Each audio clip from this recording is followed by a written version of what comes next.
Welcome back to another episode of Napp Motorsports. Today we're going to fix the biggest issue with the track car.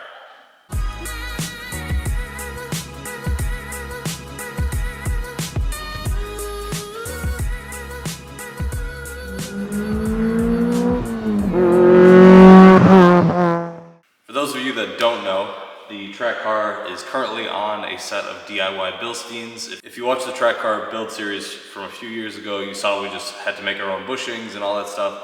And they are tired and dated coilovers that are definitely holding the car back. Not that I'm the perfect driver, but a good set of coilovers goes a long way. So I want to start with, this is a sponsored video, so I do want to give a shout out to both MeisterR and BOFI Racing.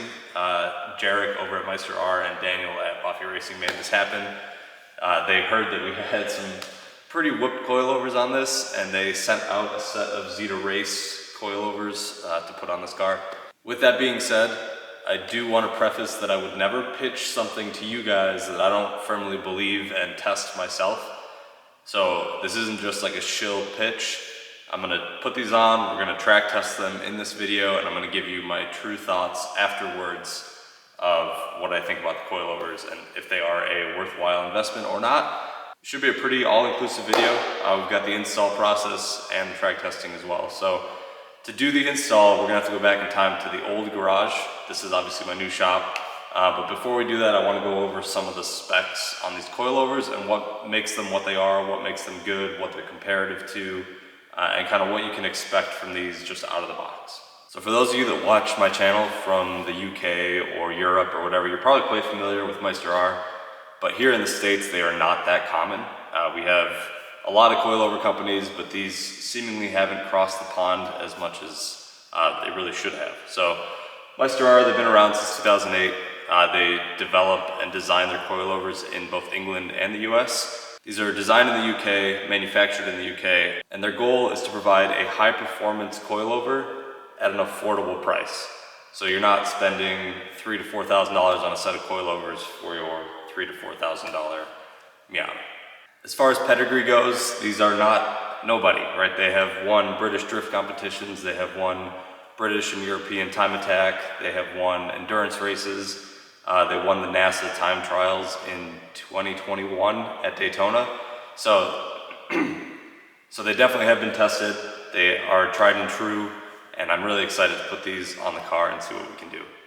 Please excuse my voice, I'm getting over a bit of a cold, so it will come and go a little bit during this video. I'm going to try to edit out any like weird grovelly things, but it's just the nature of winter up here. So let's get into these coilovers specifically. These are MeisterR's ZetaRace coilovers, so these are a track designed system. They do function on the street, but they are mainly designed for track use. So these ZetaRace coilovers are designed to run out of the box. They actually come at a pretty perfectly set ride height, and they are designed to run on 200 treadwear, or sorry, they are designed around 200 treadwear tires. So like these Hankook Ventus RS4s or any 200 treadwear like a Falcon 660 or a RE71R or anything like that.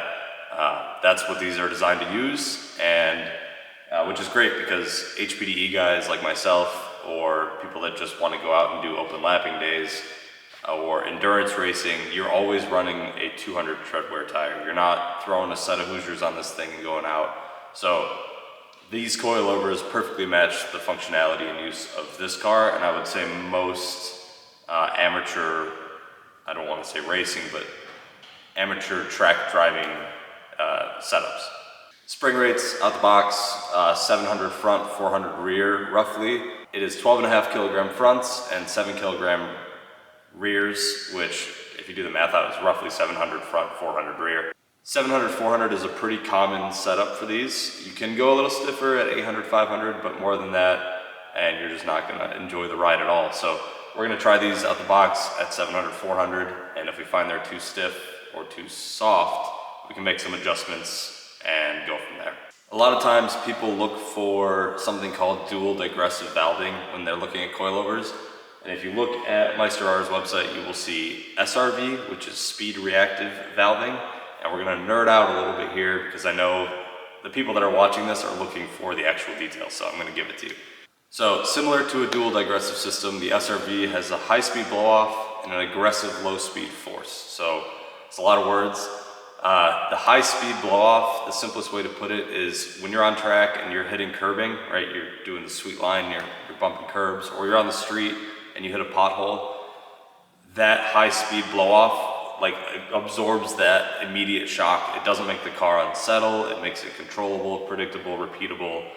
And like you don't want to hit one of those and pogo stick up and two-wheel off a curb, right? That's going to make the car super squirrely, super unstable, and just you're probably going to end up in a wall somewhere.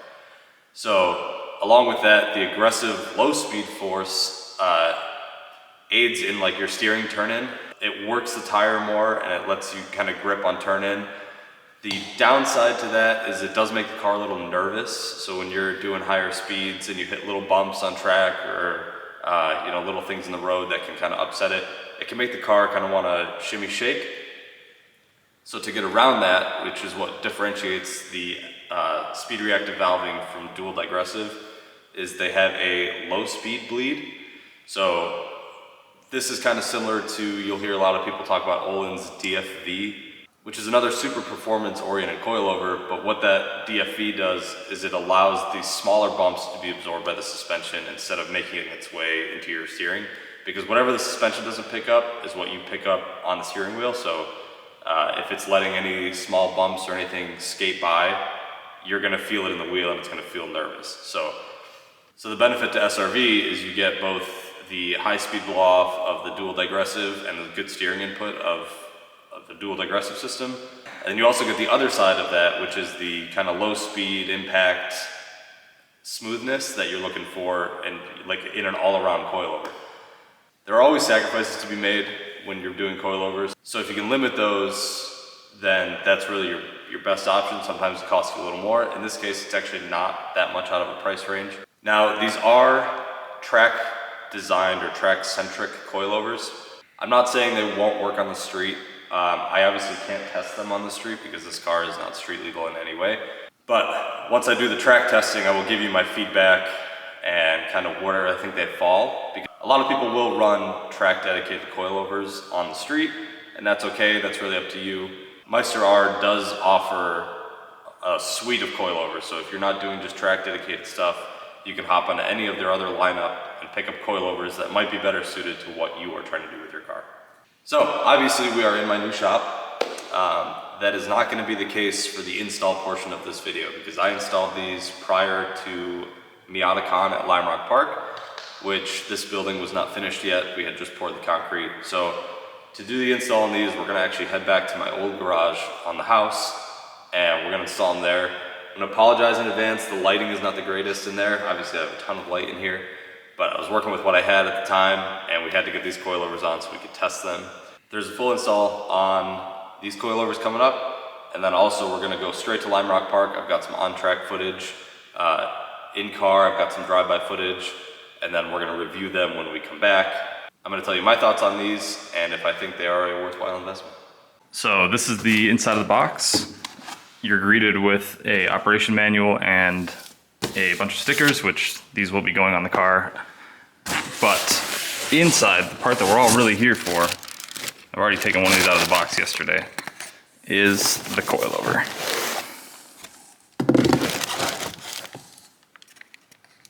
So here we are looking at one of the coilovers. They are all going to be the same concept. So I'm just going to overview what we're looking at, entirely. So that way when I'm setting them up later, you kind of know what we're talking about and what we're looking at in general. So these are, we'll start at the top. These are 32-way damping adjustable. And it's damping, not dampening. You're not making things more wet. It is just D-A-M-P-I-N-G. They then have a kind of coaxial type pillow ball mount up top here, which is nice because as suspension travels up when you're like shock compresses, the control arm moves out. So there's a little bit of play that needs to be able to happen up here. A lot of times it's just accounted for with like a rubber bushing. It's just not as compliant as something like a pillow ball style mount. So very nice. That's just how they come, which is great. It's not a tack-on option or anything. I got these nice anodized top plates, which you'll see in the engine bay, and red with red, we're gonna be spot on. And then we've got the coilover, or the spring, sorry. These are 12.5K, which I believe correlates to 700 pounds. Talking with Jarek, we have 700, 400 springs on the Bilsteins, and these will be pretty much the same. So it's set up correctly for the type of aero that we're running, which is great. And then here we have our preload adjustment. So this is a locking collar combo. We're gonna touch this, but we're not really gonna do a whole lot with it. A lot of people will use preload, or some coilovers, even like full shock body coilovers. This is how you adjust your ride height as well, which is kind of like it sucks a little bit because if you preload one side too much, then your suspension is gonna be a little bit tweaked. Whereas what we can do here is we can make sure, and that's all we're gonna do, is make sure that every coilover is set the same. So we'll bring it up until the spring touches, and then we'll give it like, a tiny bit of a turn, we'll lock it down. And then the way we adjust height is with this bottom collar. So this is a threaded cup, and this is what I'm talking about when I said the cup design earlier. So threaded cup on the bottom here, you loosen this clamp, and then to raise and lower the coilover, you spin the body, and that moves this entire assembly up and down without changing anything relative to the spring or shock preload or anything like that. So you can set your preload, these are set, we're just gonna check it. But once it's set, if you ever want to change your ride height, you're just moving the body up and down, and you're not gonna tweak the way the car is sitting or anything like that. So it's kind of a nice feature. This is the first set of coilovers I've had with this option on it, and that's just due to the cup design, whereas I've always had full body shocks. So then at the bottom here we have the bushing, which nothing crazy about this. It is just a sleeved bushing. It is currently where the issue is on my car. We had to make our own bushings for these, and I'm by no means a bushing expert, so I just threw something together, and I guarantee you it's failed. These are gonna be a huge upgrade just in that sense alone, not to mention just the build of the coilover is built for what we're using it for, where the DIY Bilsteins that are in the car are just off-the-shelf Bilsteins with some coilover sleeves. So front and rear coilover are the same design principle, so the same components all throughout.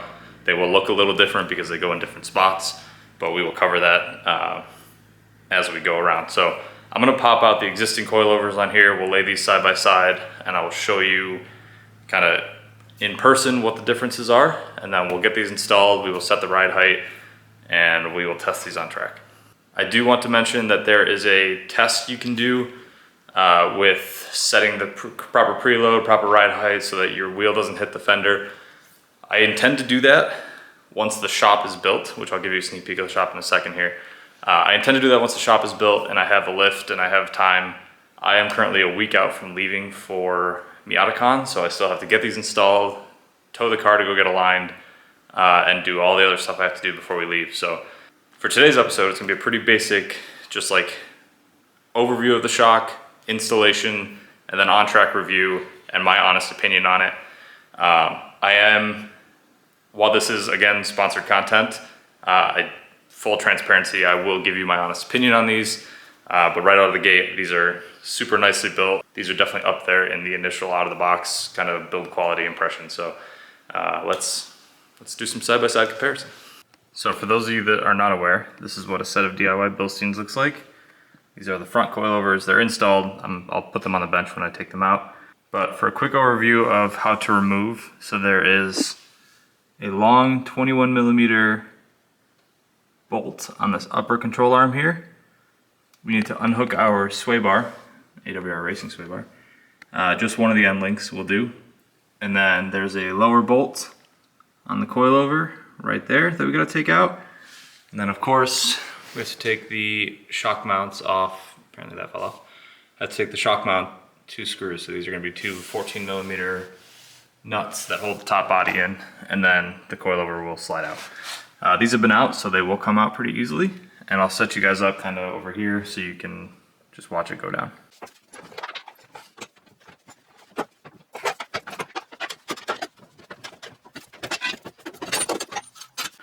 So you'll see I struggled with it a bit. Part of it is these spherical sleeve bushings that I have.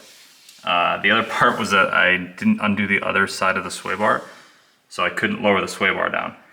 when you do this, undo this out of the sway bar, same way, and you should be able to swing it out of the way and you'll have tons of room. But coilover is out. Let's get the other side out, or I'll get the other side out, head over to the workbench and compare fronts at least. Okay, before we get to the lower bushing here, let me show you the rest of the coilover, and I'll show you kind of the benefits of preload and some of the differences between the tops of these. You gotta forgive the lighting. I'm working with these things. I'm not putting a bunch of lighting in here for another month. So these are Hypercoast springs. So the springs are at least good. These are 800 pound. So these are 800 pound front springs. And these are custom, I made these top hats with just rubber bushing on top. There's a rubber bushing inside as an isolator, kind of like what I was talking about earlier, where the pillow ball will shine. And then a spring isolator here on the bottom. Some bump stops that were never properly set up. And then this is an All-Star Performance collar sleeve and collar. And then down here, so everyone look at this bushing. Nice, very well put together. This is what we were working with. This is what we were working with on the race car.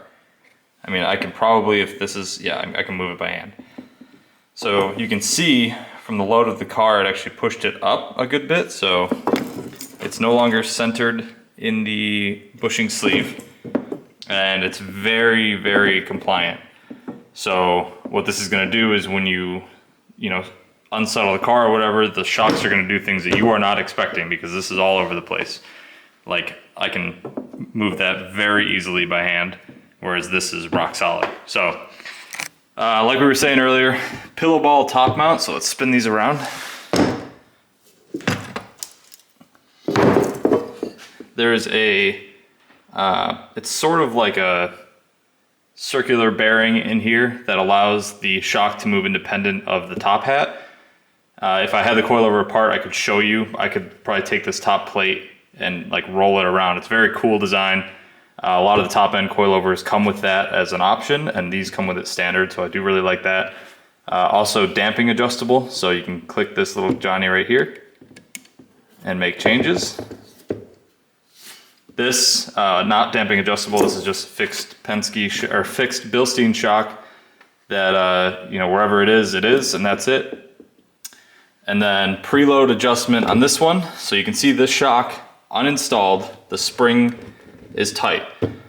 This one, shock not installed, the spring is loose. This is just a thrust bearing so that as it rotates, it doesn't cause problems. This is not okay, because if you lift a wheel up on track, you are unloading that corner. So like a lot of times you'll lift an inside rear wheel or something. You will unload that corner, this spring will bounce around, and then you have nothing keeping, when you come back down, it has to go through all of this compression and all that before it actually does anything that suspension is supposed to do. Whereas here, the second the wheel hits the ground again, you're right back into your damping and compression rebound, all that jazz.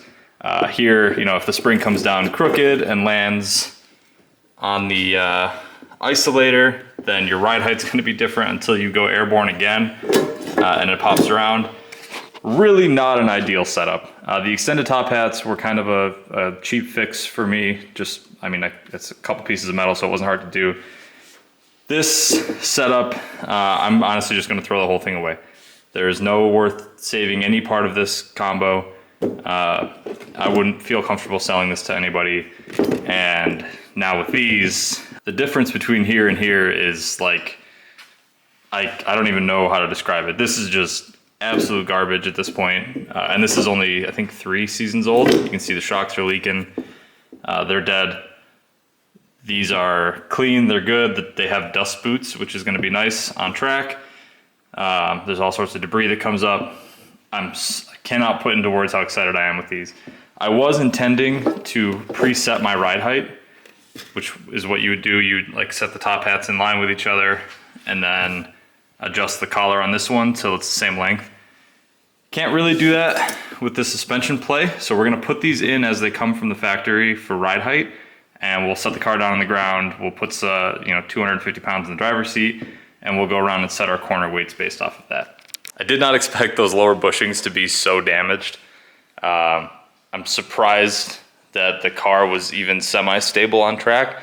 Maybe we have the aero to thank for that, or we're just not driving fast enough to realize it's a problem. I'm very interested to see the difference now with these MeisterRs on the car. But I'm gonna go ahead and pull the rears. I'll show you the one side. Also removing the sway bar end link on the driver's side, that suspension came out, that piece of the suspension came out super easy. So definitely unhook both sides, driver, passenger of the sway bar before you remove the coilover. But yeah, let's get to the rear. Let's get this junk out of here. We will set the preload on all 4 shocks. We will install them and we'll get the car down on the ground and see how we're sitting, take some measurements and do our ride height. This is the other side, front. Before I take anything else out, first of all, that's sloppy. Look at that. You can see whole, I can probably push this bushing out actually, or this metal bearing inside. This, I'm gonna be completely honest, was very dangerous. Seeing that now, it's a little bit of a reality check that doing it on the budget that we did it on out of the gate, understandable, but that should have been a very short-term fix because I would be surprised if that didn't deform after the first track day or first time it got hot. So while budget builds are great, we have to be a little bit realistic about how you're using the car. Crashes on track due to things like that can cause a lot of damage to not only people like you, the driver, myself, whatever, but also the people around you. I mean, I'm not doing wheel to wheel, but if I crash and somebody comes around the corner behind me and they crash into me, then it causes everybody else damage, so or pain or anything like that. It was not my intent. I'm kind of upset at myself now for seeing that and not addressing this sooner, but good news is we're making it right before this car ever goes back out on track. So it is gonna prompt me to this week go through a lot of other things on the car, double check it all, do another nut and bolt check. I know the rest of the bushings in the car are new. It's got all new sleeved bearings or sleeved bushings for absolutely everything. So it should be very safe in that sense, but we don't want to have a on-track failure because it's A, expensive and B, dangerous. So let's pull some rear suspension out, see how bad the back is. So rears are easier. You can see I've already removed the sway bar end link from both sides, so the sway bar is free. There's 2 bolts in the trunk, right there. And then there's 1 through bolt at the base of the shock. It's a 17. So now all I should have to do is push. If the bushing wasn't stuck in the base, I will just essentially stand on this real quick and the whole coilover should fall out.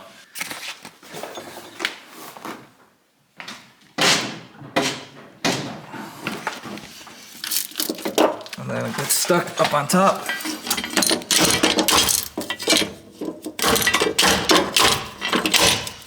So the rears, just to cover them, are more of the same. Just extended top hats, isolators, bump stops, collar with adjusters on them that are not even, probably because the bushings are just absolutely wrecked. Again, we have play in here.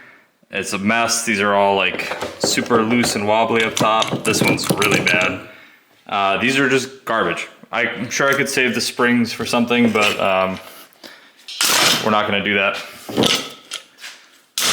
So that's where those will go. This is now suspensionless, which means we can give it an update with some nice new coilovers. All the coilovers are out. I've spoken with Jarek about the preload side of things, and he actually gave me a really cool tip that I get to now share with you. So we don't need to adjust these maybe with preload, but I'm gonna show you how to measure, what to look for, how to measure, and how to know if you do or do not have to adjust them. Good rule of thumb for these is you want at least 2 millimeters of preload, which sounds really weird, like how do you measure what that is? But these springs have what's known as a free length, and it's written on them, and then you would just take 2 millimeters off of that free length, which then gets you your 2 millimeters of preload. I do not have a metric tape measure yet. Somehow I really need to just go on Amazon right now and order one. So I'm gonna do the conversion for you in case you are in America or nobody else uses standard units. So if you're in America, to show you how to do this in your own garage with just a standard tape measure. So looking at this is one of the fronts, these are the rears. There's numbers written on the spring, so 62, 180, 012.5. I believe this is the spring rate, I'm not sure. This center number is the free length in millimeters. So 180 millimeters, the rears are 170 millimeters. If you want to convert this to inches for whatever reason, let me just open my phone up here.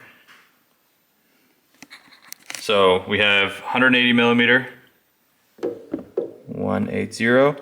To get it into inches, divided by 25.4, and it'll give you 7.086 inches, which is like 7 1/16 of an inch would be 7.0625. So 7.08 is just going to be just over 7 1/16. So if we want 2 millimeters, 2 millimeters is actually essentially 0.08 inches. We want to be at 7 inches spring length or just under. So all you're going to do is take your trusty tape measure and then go from the top of the spring, so bottom of that little isolator in there, and then you're going to measure down to the bottom of the spring, which as you can see is just under 7 inches. So this has 2-ish millimeters of preload. We can check the other one. Go right from the top. Maybe, there we go. Just under 7, so it's the same. These are the same preload, which is important, and also 2 millimeters of preload. And then over here for the rears, which are 170, we're gonna do 170 divided by 25.4, gives us 6.69, nice. 5/8 of an inch is 625, which would be, 70.070 shorter, so we want to be a little bit under 6 5/8 inch on these to know we have the right amount of preload. So same, go from just under that rubber isolator right there, and then we're going to 6 5/8 is right there. So we are good. And here, if I can measure it correctly, we are also, there we go, we are good on the rear. So these are preloaded and we can install them as is. So installation is the opposite of removal. The fronts are harder than the rears. The trick is to put the bottom into the lower control arm first, and then you move the whole assembly up and into the chassis. Mine is gonna probably look a little easier because I have sleeved bushings and the control arm moves very easily. If you don't have sleeved bushings, you might have to put a jack underneath your lower control arm. And then, so when we put the coilover in, if you are going to tighten these top screws, the two that hold it into the chassis, make sure you have a jack underneath, or that if you have like sleeve bushings, you are pushing up on the control arm and that the top hat is hitting the body before you tighten it. If you try to draw it in using these two right here, you will damage the threads because they're just M12s, or M8s, sorry, they're just M8s, and they can't take the kind of load of like pulling your entire suspension up. You will strip them out, and they are not, they're not replaceable. So make sure you're pushing the body up. I'll show you how to do it before I tighten these up here. I've already done the driver's side, front and rear, because those are off camera, but I will show you the driver or passenger side front now. So it's a little hard to do one-handed, but I put the little brake tab in the back. We've got stainless lines on here, so I don't actually need it, but this slots down into that lower receiver down there.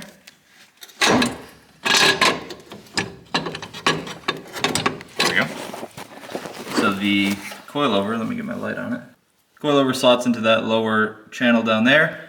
I'm gonna put that bolt in. It's just this 14mm right here. And then I will I'll put you on a tripod. I'll grab the whole assembly and slide it up into position. And you can, so don't worry if this doesn't line up, because you can rotate the top hats. Maybe with two hands. See you on my lap. You can rotate the top hats so that they line up with the holes in the chassis. So you'll have to do that once it's up and in. Let's bolt the bottom in. We'll swing the top up and around, and then we will do that. The end link on the other side is still loose, so I can move this if I have to. So this part is a little tricky because my suspension moves very easily. If you don't have sphericals, or not sphericals, but sleeved, so I have this inner sleeve here, your suspension will be much more rigid, but I can just pick up and swing the entire assembly up. So what I'm gonna do is now line up the rear cross bolt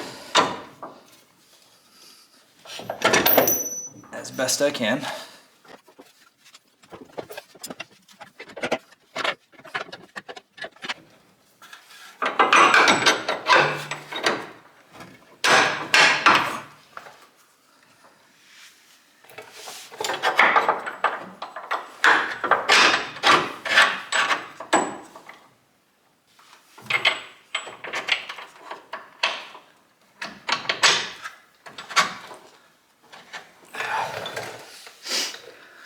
Sometimes, as you see, it can be a bit awkward because you need to adjust in, out, up, down, and then this is not flat across the bolt surface, it's tilted down. So there's a lot of angles you gotta line up before everything kind of slides together. And if your car has seen any sort of salt, this is even worse because the bolt doesn't like to slide in or out. So next we're gonna put the shock up into the body. So if you don't have free moving suspension, you can put a jack underneath. What I'm gonna do is just pick up on the stud and then you line it up from the top.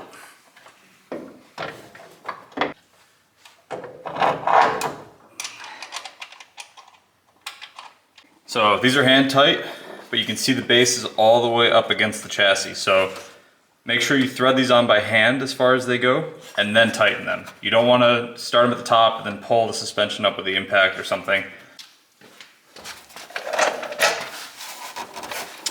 Now that I have both sides done, both front sides done, I can reinstall the controller or the sway bar. So it's a little tough to see because of this brake hose, but these are AWR adjustable end links, AWR sway bar. So we'll just slot that back in.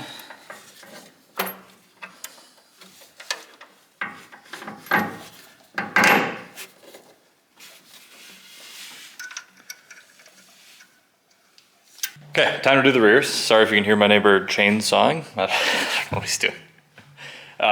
Rears are easy, very, very easy compared to the fronts.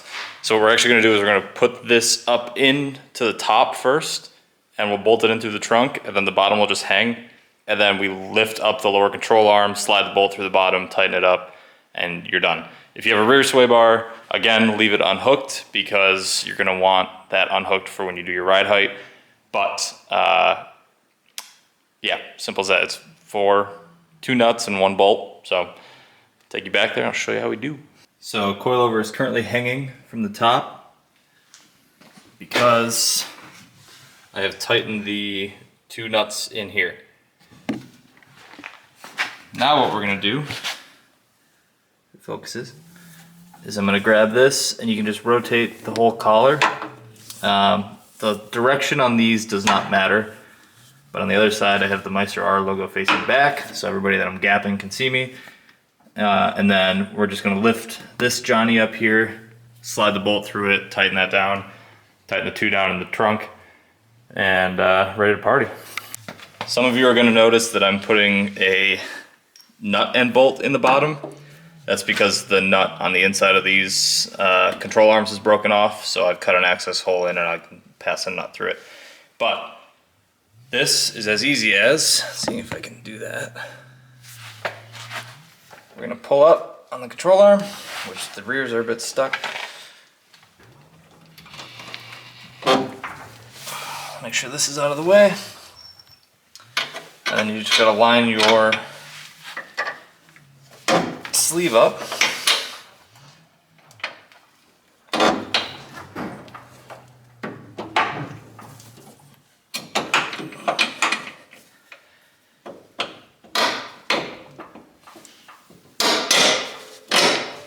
So the bolt goes through it. And then I'm gonna put my nut on the other side.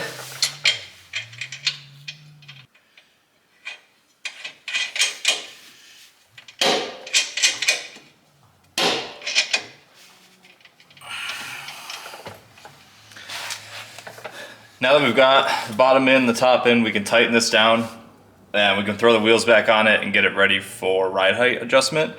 I'm gonna do that on Friday when it's kind of nicer out and I can have the door open. But for tonight, that is it.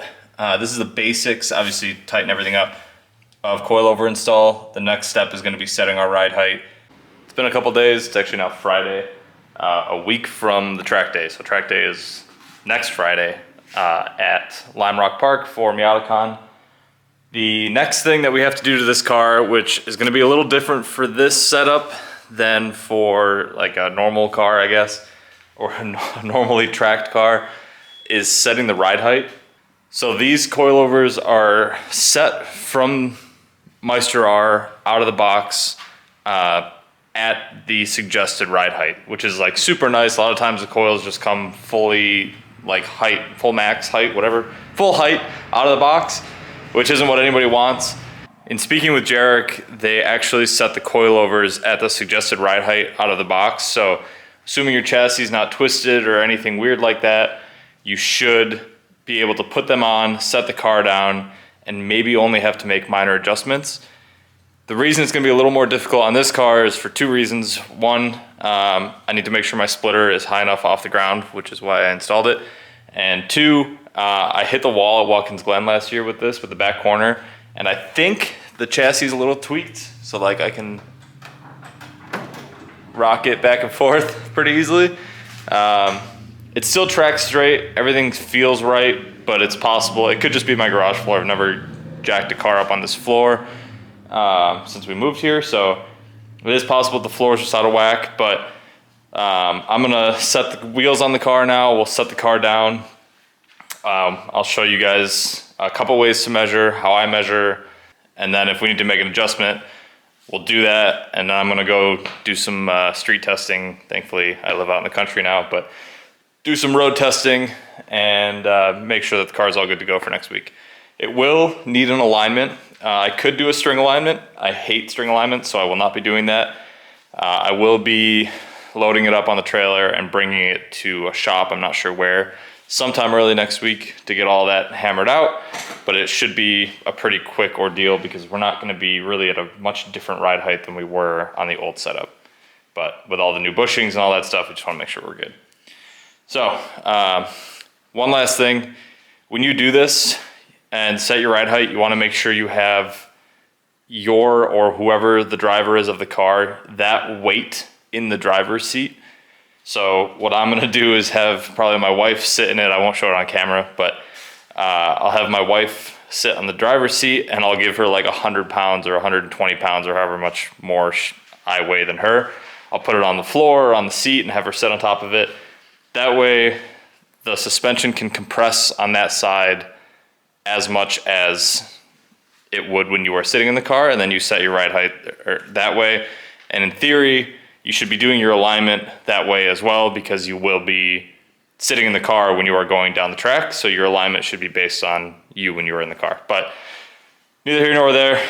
If you don't have a way to put 200, 250, however many pounds in the driver's seat, a good cheat is to set the driver's side like 1/8 of an inch higher.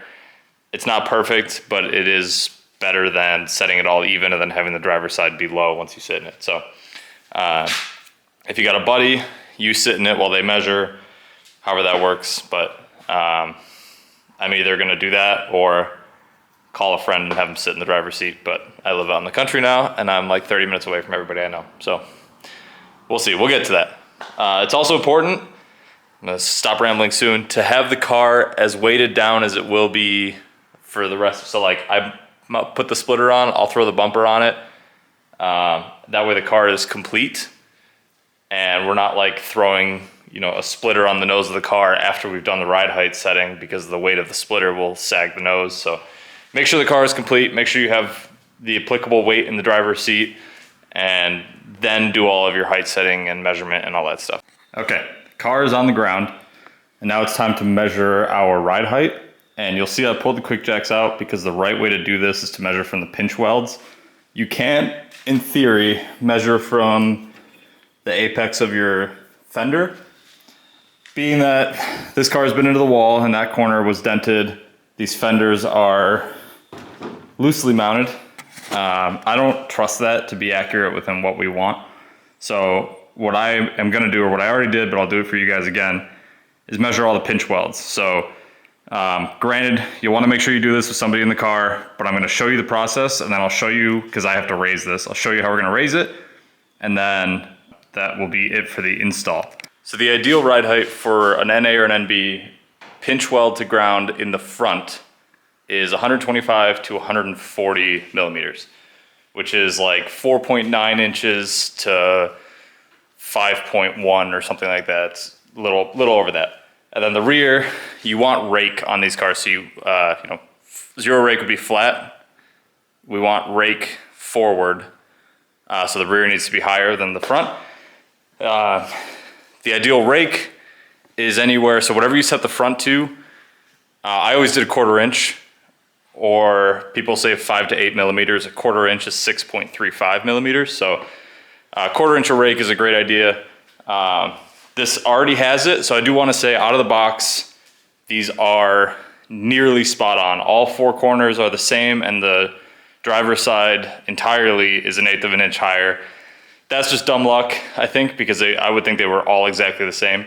But out of the box, it's very, very close, which I've never had on a coilover install. So it's actually gonna make this very easy for me. I'm just gonna raise it up because right now my fronts are at like 4 5/8, and I want them to come up to 4.9 inches. So I'm gonna bring it up. Everything has to come up the same. There's a perfect amount of rake, so I'm just gonna bring everything up the same amount. So we'll say probably 2 full turns should bring it up. It's not 1-to-1 because the coilover is here and the wheel is here. So as you jack the coilover up, the effect is greater than you would expect it to be. So we're gonna bring it up probably 2 turns, and then we'll set it back down and we'll measure it, make sure it's good to go. And then I'm gonna take this thing out for a rip because it's nice out today, and we're just gonna test it out. Let's get to how you measure, and I'll try and show you on my beat up body over here. Pinch weld to ground, all you're gonna need is a tape measure. So this is not a metric tape measure still. And what you're gonna do is, you can see if these pucks are just here for the quick jacks, but we're gonna measure up here as far forward as you can get. This fender's damaged, so I can't get it, but I'll measure it from here. And then we're gonna go from the bottom to the pavement. It's kind of hard to do one-handed, but there you can see, maybe, we are at just over 4.5. I'm just gonna try and do it this way.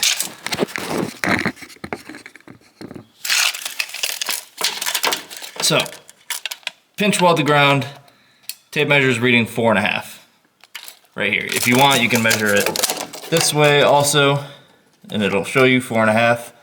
So that'll be the front measurement, and then the rear is the same, but honestly a little bit easier. So in the rear, the pinch weld actually goes all the way to the back. So we can take the tape measure and we can measure.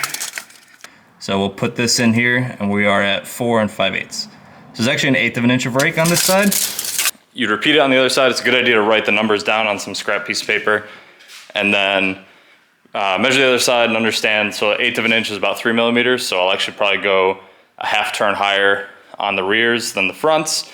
And as long as you are doing the same move. So like if you were to raise this side 2 turns and that side 3 turns, it will screw everything else up. Since we're trying to raise the whole thing, I'm not that concerned about playing the guessing game, but it is a lot of back and forth if you're trying to make major adjustments, because you'll raise the corner, like if you raise the back corner, it lowers the front corner, and then the 2 sides will, or the 2 diagonal sides, let me just talk about it this way.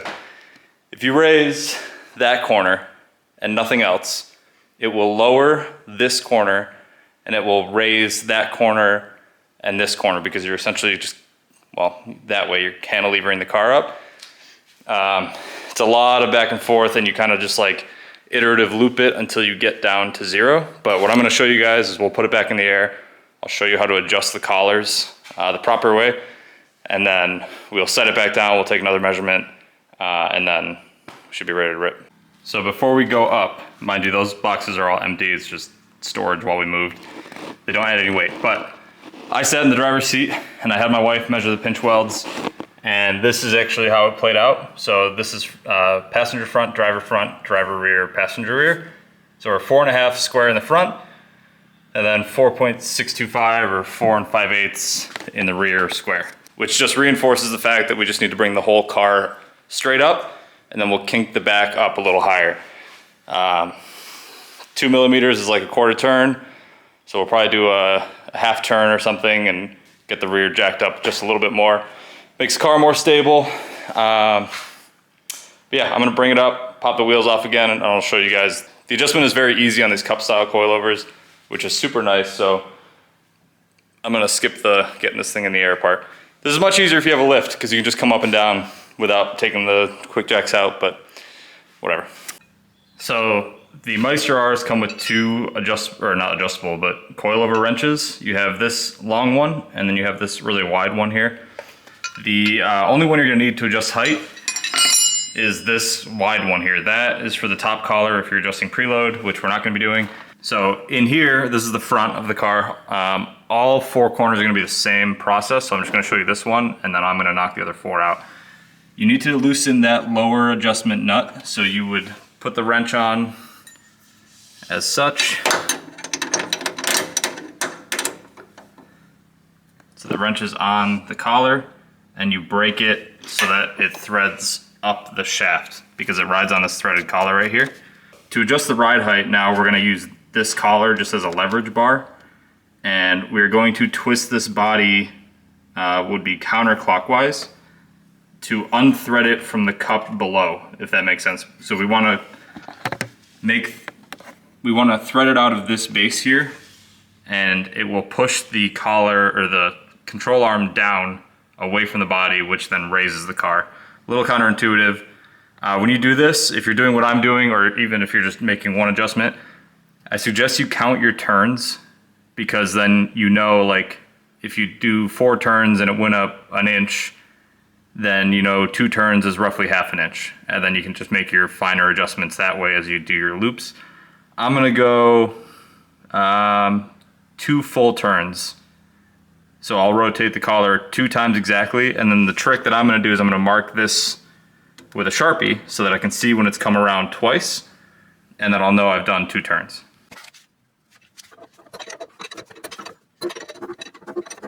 So you can see the mark is lined up again to roughly the front. It doesn't have to be spot on. If you're off by like a couple degrees, it doesn't care. So now to lock it down, we just turn this lower collar back down to the body, and then you use your wrench the other way.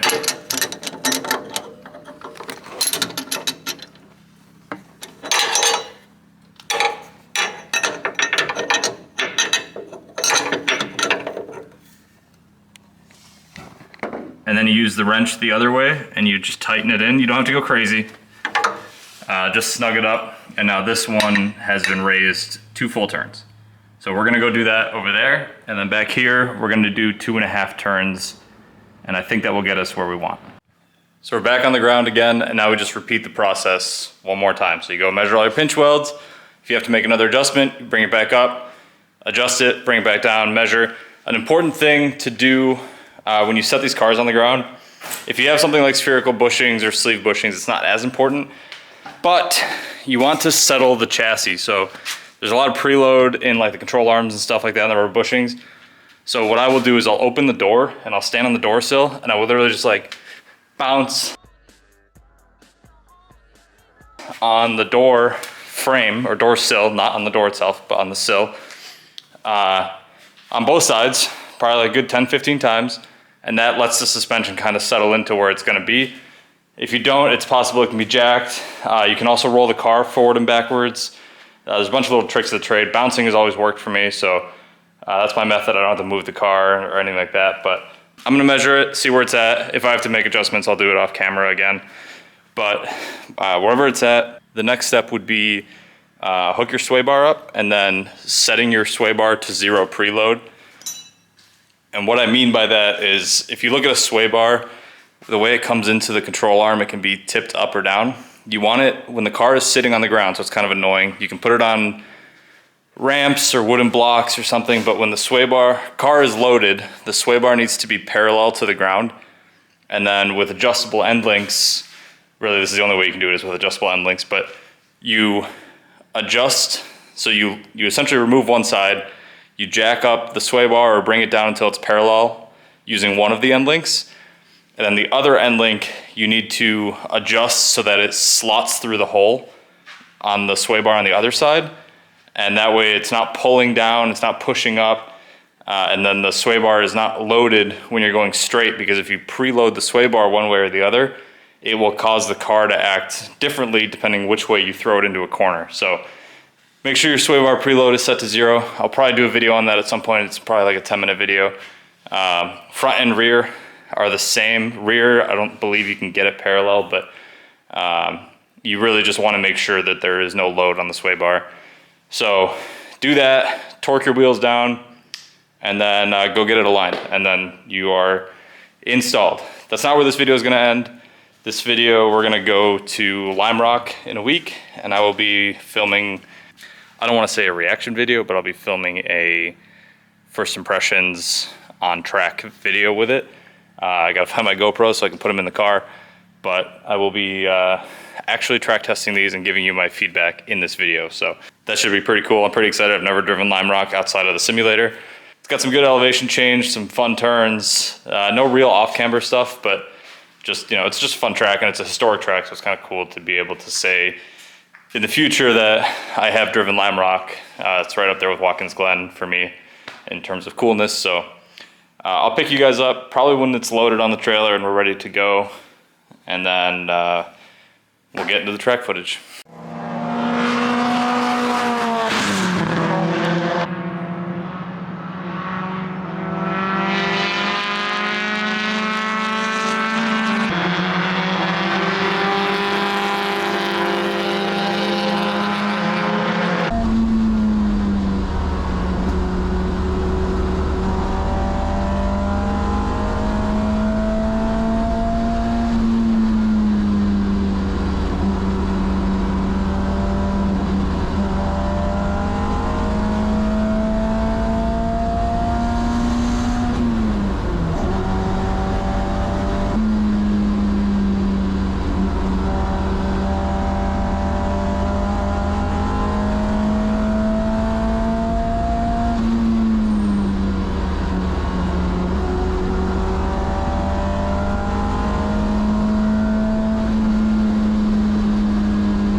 So I'm back. I've actually done 2 track days since we did the install on these, so I have some real world back-to-back data, and I'm here to share it with you. So, for starters, you saw how damaged the old coilovers were, so I knew these out of the box were going to be just a straight fantastic upgrade for the car. And sure enough, on track, it proved to be super repeatable. And my lap times were all probably within 0.1 to 0.2. If I could pull a clean lap, super consistent, repeatable. I'd hit curbing, I dropped a tire every so often on accident, and the car did not unsettle. Whereas with the old coilovers, if you drop a wheel or you just like kind of make a little shimmy adjustment on track, the car would want to kind of get a little loose, which not something you want to do when you're going 100 miles an hour. So they're also extremely stable. So again, old coilovers, going down the back straight at Watkins Glen, you're going about 112, 113, and the car would start to just shake a lot, and I'm assuming it's just because of the movement in the suspension. Front straight at Lime Rock, I would come out of the final turn just over 100, and then obviously by the time you're at the end of the straight, you're doing 115-ish. At no point did the car feel unstable. It felt like cruise control. I was cruising down the highway on these things. It was super smooth, super reliable. It actually took some getting used to. I was very kind of gun shy because the last time I drove this car aggressively on track, I actually spun out at Watkins Glen and hit the wall. So it took some getting used to for me to really be able to push the car, and I definitely, it took me all day to get back to where I would say I was in terms of comfort, and the car still had more in it. So super impressed, kind of afraid of what I can do on these coilovers, which is cool because I felt like I was kind of at the limit of what the car was capable of. And as it should be with any upgrade, this has elevated the car to a point where I can now keep learning to drive faster. So I am actually a huge proponent of these now, and I am likely going to put a set on my NC track car that I'm going to be building for Grid Life, because I know they have a good set of coilovers for the NC, so I'd be really curious to try those out. As far as the data goes, so for starters, let's go backwards a little bit. The tires on this car are 3-year-old Hankook Ventus RS4s. We put them on the car just before Miata reunion at Barber Motorsports Park in 2022. So 2.5 years, 3 years old. We haven't changed the car, we haven't changed the tires, we haven't changed anything since then. We've just been driving it. The car is sat outside for 2 winters, so the tires are definitely dead. And I took the car back to Barber 2 weeks ago now, and with a passenger and 3-year-old tires, I was able to run a faster lap time. I took a second off my lap time.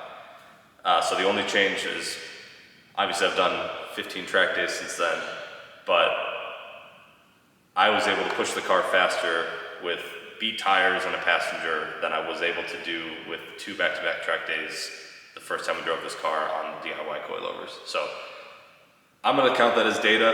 We will be going back next year, and I will have new tires on it, so I'll be able to see actually how much I've shaved off on the same track. But it's really cool to see it back-to-back and understand that the car is faster now. I am faster, the car is faster. I definitely have a lot to learn still on that track. I wouldn't say I was driving it much better than I was last time I was there. So that was really cool to see. I also had a buddy come with me, Wolfie. He drove the car, and he was within 2 seconds of my time. And he's got a lot of autocross experience, but a lot of track experience. But he is likely now going to also be building his own track car, and he immediately asked me, he's like, what coilovers are you running? I want the same setup. So we're gonna actually be duplicating this car onto his chassis. Ranting and raving, obviously I know you guys think this is biased because it is sponsored content. This is not a biased opinion. These coilovers blew my mind. I'm very happy with them.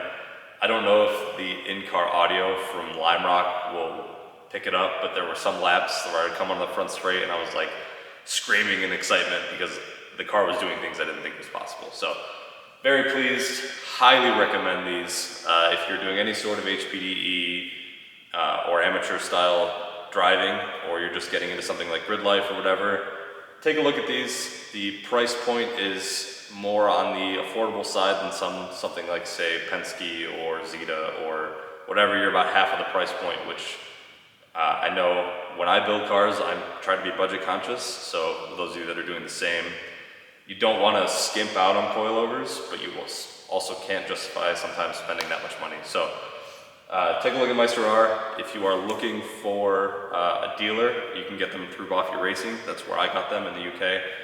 East Coast is about 2-day shipping, which is fantastic. So the one thing I think I'm going to change, this car is getting a full teardown. I actually had to push it into this spot because it doesn't run anymore. This car is getting a full rebuild over the winter, and we'll do a video on that too. But the one thing I think I'm going to change is I'm going to add a little bit of preload to the suspension, because I was looking at some pictures on track, and under braking the nose dives pretty hard, and just at watt the back is squatting a bit, and I'm assuming it's just because of the aero. So I'm going to add some preload, maybe a full turn on all 4 corners, just to try and keep the rear up under some, aggressive aero load. If you don't have aero, it's probably not something I'd worry about. And I'm going to recommend -7 in the front and -10 in the rear off of most, like full stiff, go -7. That worked great for me at both Lime Rock and Barber. It was very repeatable, reliable, comfortable, arguably. If you are installing these, like we did it in the earlier part of the video, I would suggest taking them out of the box, bolting them onto the car, setting the car down, set your ride height, which shouldn't need a lot of adjustment, and then just set your damping to -7, -10 if you're on track, and run it. Don't change any preload, don't do anything like that. Figure out what the car needs before you modify it to what you think it needs. So, and then the last thing I promised was that I was going to go over whether I think they'd be good or not on the street.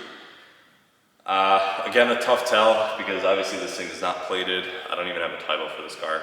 So I've driven it around my backcountry road over here because I needed to make sure it wasn't going to fall apart on me. But I don't have any real world street testing. I don't have any miles on the highway. But based on what I felt on track, I would feel comfortable putting these in a dual duty car. So if you are like a weekend warrior and you autocross, but then you also drive your car to work during the week for fun a couple days, 100%, these would be fine. Just change the damping to softer when you're not on track or on autocross. And then when you go to the track or autocross, you turn it back up to stiffness, and I have a feeling these things would ride great. So yeah, that's gonna be a wrap for me babbling. Big shout out again to MeisterR and BOFI Racing for hooking me up with this setup. I couldn't believe how much this car needed these, so I can't wait to dial it in even more, and we'll see if we can shave some more time off of Barber next year.